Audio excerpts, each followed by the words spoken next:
my name is Jenny. I'm a sophomore, and this is for all three of you. Can you say in one sentence or less what... you know what I mean. Can you say why America is the greatest country in the world?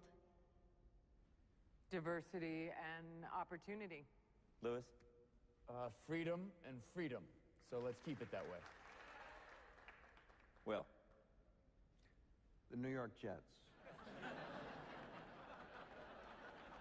No, I'm gonna hold you to an answer on that. What makes America the greatest country in the world? Well, Lewis and Sharon said it. Diversity and opportunity and freedom and freedom.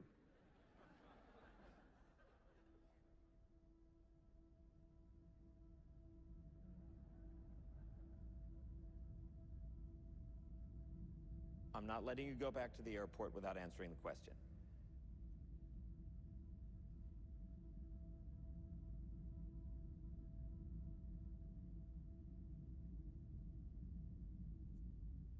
Well, our Constitution is a masterpiece. James Madison was a genius. The Declaration of Independence is, for me, the single greatest piece of American writing. You don't look satisfied. One's a set of laws and the other's a declaration of war. I want a human moment from you.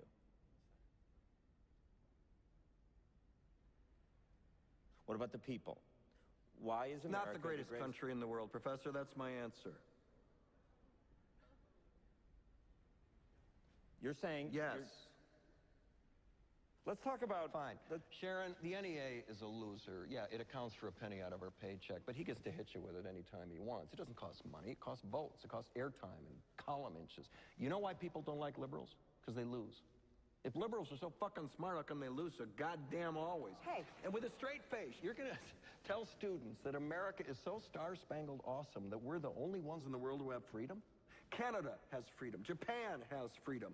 The UK, France, Italy, Germany, Spain, Australia, Belgium has freedom. So 207 sovereign states in the world, like 180 of them have freedom. All right. And yeah, you, sorority girl, just in case you accidentally wander into a voting booth one day, there's some things you should know. And one of them is, there is absolutely no evidence to support the statement that we're the greatest country in the world. We're 7th in literacy, 27th in math, 22nd in science, 49th in life expectancy, 178th in infant mortality, 3rd in median household income, number 4 in labor force, and number 4 in exports. We lead the world in only 3 categories: number of incarcerated citizens per capita, number of adults who believe angels are real, and defense spending, where we spend more than the next 26 countries combined, 25 of whom are allies. Now, none of this is the fault of a 20-year-old college student, but you nonetheless are, without a doubt, a member of the worst generation ever. So when you ask what makes us the greatest country in the world, I don't know what the fuck you're talking about. Yosemite?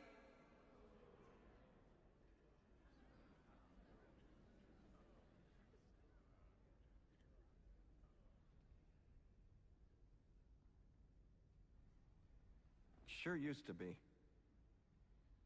We stood up for what was right. We fought for moral reasons. We passed laws, struck down laws for moral reasons. We waged wars on poverty, not poor people. We sacrificed. We cared about our neighbors. We put our money where our mouths were, and we never beat our chest. We built great big things, made ungodly technological advances, explored the universe, cured diseases, and we cultivated the world's greatest artists and the world's greatest economy. We reached for the stars, acted like men. We aspired to intelligence. We didn't belittle it. It didn't make us feel inferior. We didn't identify ourselves by who we voted for in the last election, and we didn't scare so easy.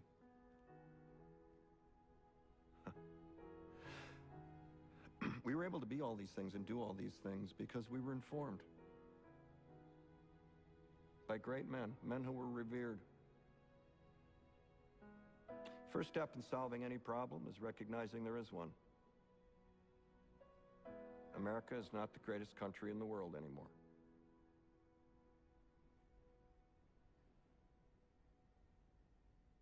Enough? Why would you do such a foolish thing? On the day of my judgment, when I stand before God, and he asks me, why did I kill one of his true miracles, what am I going to say? That it was my job. It was my job. You tell God the Father it was a kindness you done.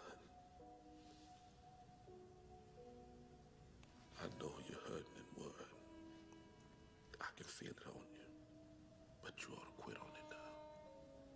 I want it to be over and done with. I do.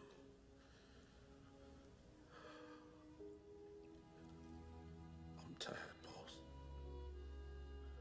Tired of being on the road, lonely as a sparrow in the rain. I'm tired of never having me a buddy to be with, to tell me where we's going to, coming from, or why. Mostly I'm tired of people being ugly to each other. I'm tired of all the pain I feel and hear in the world every day. There's too much of it. It's like pieces of glass in my head all the time. Can you understand? Yes, John, I think I can. Hey, Will. I don't know a lot. You see this? All this shit.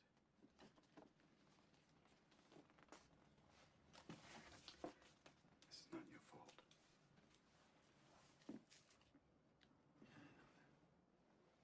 Look at me, son. It's not your fault. I know. It's not your fault. I know. No, you don't. It's not your fault. I know. It's not your fault. All right? It's not your fault. It's not your fault. Don't fuck with me.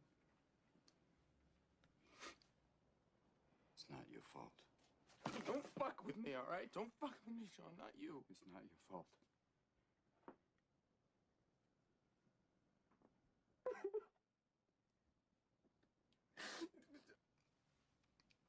It's not your fault.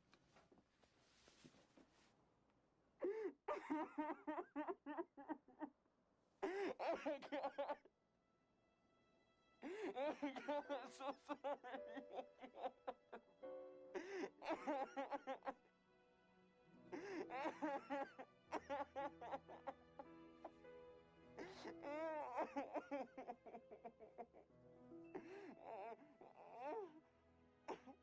Fuck them, okay?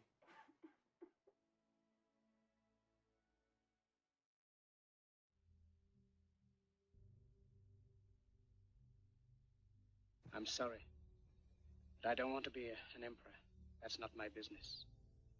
I don't want to rule or conquer anyone. I should like to help everyone if possible. Jew, Gentile, black man, white. We all want to help one another. Human beings are like that. We want to live by each other's happiness, not by each other's misery. We don't want to hate and despise one another. In this world, there's room for everyone, and the good earth is rich and can provide for everyone. The way of life can be free and beautiful, but we have lost the way. Greed has poisoned men's souls, has barricaded the world with hate, has goose-stepped us into misery and bloodshed. We have developed speed, but we have shut ourselves in. Machinery that gives abundance has left us in want. Our knowledge has made us cynical, our cleverness hard and unkind. We think too much and feel too little. More than machinery, we need humanity. More than cleverness, we need kindness and gentleness. Without these qualities, life will be violent, and all will be lost. The aeroplane and the radio have brought us closer together. The very nature of these inventions cries out for the goodness in men, cries out for universal brotherhood, for the unity of us all. Even now, my voice is reaching millions throughout the world, millions of despairing men, women, and children, victims of a system that makes men torture and imprison innocent people. To those who can hear me, I say, do not despair. The misery that is now upon us is but the passing of greed, the bitterness of men who fear the way of human progress. The hate of men will pass, and dictators die, and the power they took from the people will return to the people. And so long as men die liberty will never perish. Soldiers, don't give yourselves to brutes. Men who despise you, enslave you, who regiment your lives, tell you what to do, what to think, and what to feel, who drill you, diet you, treat you like cattle, use you as cannon fodder. Don't give yourselves to these unnatural men with machine minds and machine hearts. You are not machines. You are not cattle. You are men. You have the love of humanity in your hearts. You don't hate. Only the unloved hate. The unloved and the unnatural. Soldiers, don't fight for slavery. Fight for liberty. In the 17th chapter of St. Luke it is written, the kingdom of God is within man. Not one man nor a group of men, but in all men, in you. You, the people, have the power. The power to create machines. The power to create happiness. You, the people, have the power to make this life free and beautiful. To make this life a wonderful adventure. Then in the name of democracy, let us use that power. Let us all unite. Let us fight for a new world. A decent world. That will give men a chance to work, that will give youth a future and old age a security. By the promise of these things, brutes have risen to power, but they lie. They do not fulfill that promise. They never will. Dictators free themselves, but they enslave the people. Now let us fight to fulfill that promise. Let us fight to free the world, to do away with national barriers, to do away with greed, with hate and intolerance. Let us fight for a world of reason. A world where science and progress will lead to all men's happiness. Soldiers, in the name of democracy, let us all unite!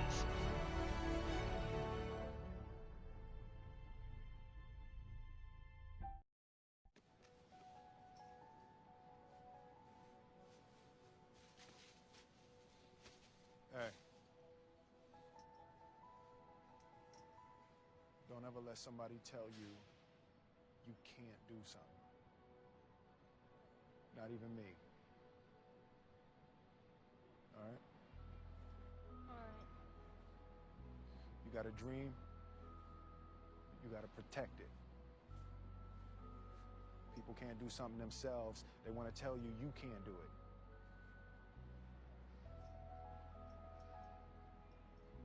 You want something, go get it.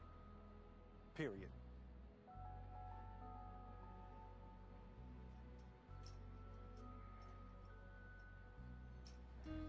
Let's go.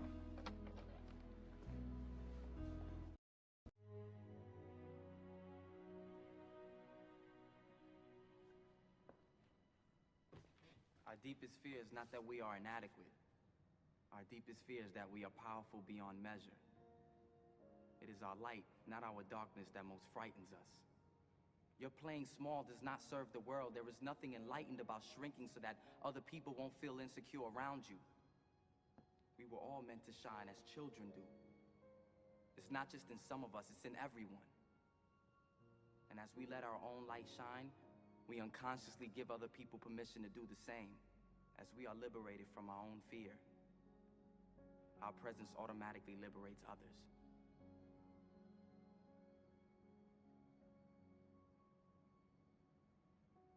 Sir, I just want to say thank you.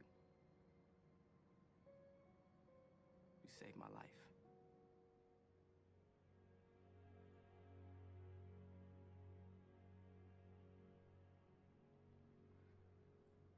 Thank you, sirs. All of you.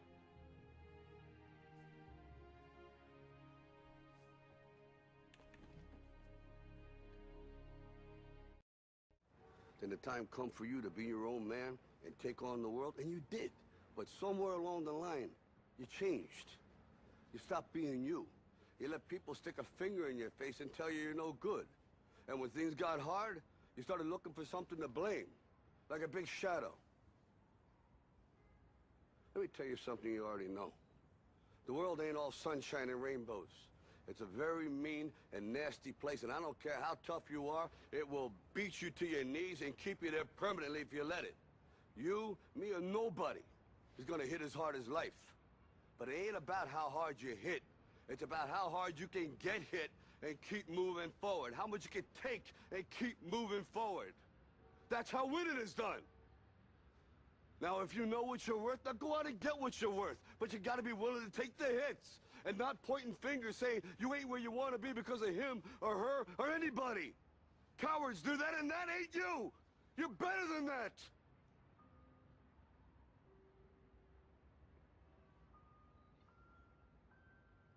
I'm always gonna love you no matter what. No matter what happens. You're my son, you're my blood. You're the best thing in my life. But until you start believing in yourself, you ain't gonna have a life.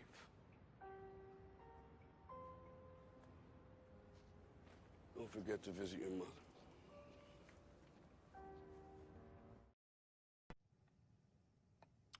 You always listen to your mother. You understand? Do what she tells you to do.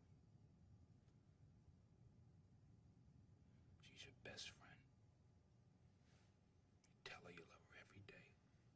Okay, Dad.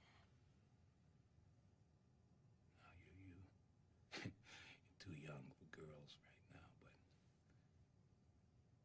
there's gonna come a time. And when it does, you treat them like princesses. 'Cause that's what they are.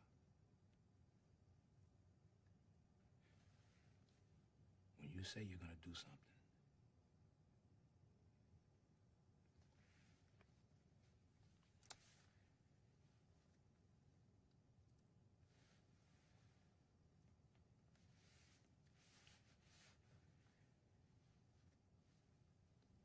when you say you're gonna do something, you do it. Because your word is your bond, son. That's all you have. And money, hey, you make money if you get a chance, even if you gotta sell out every once in a while. You make as much money as you can. Don't be stupid like your father. Okay. Everything is so much easier with money, son. Don't smoke. Be kind to people. If somebody chooses you, you know, we talked about this. You stand up, you be a man. And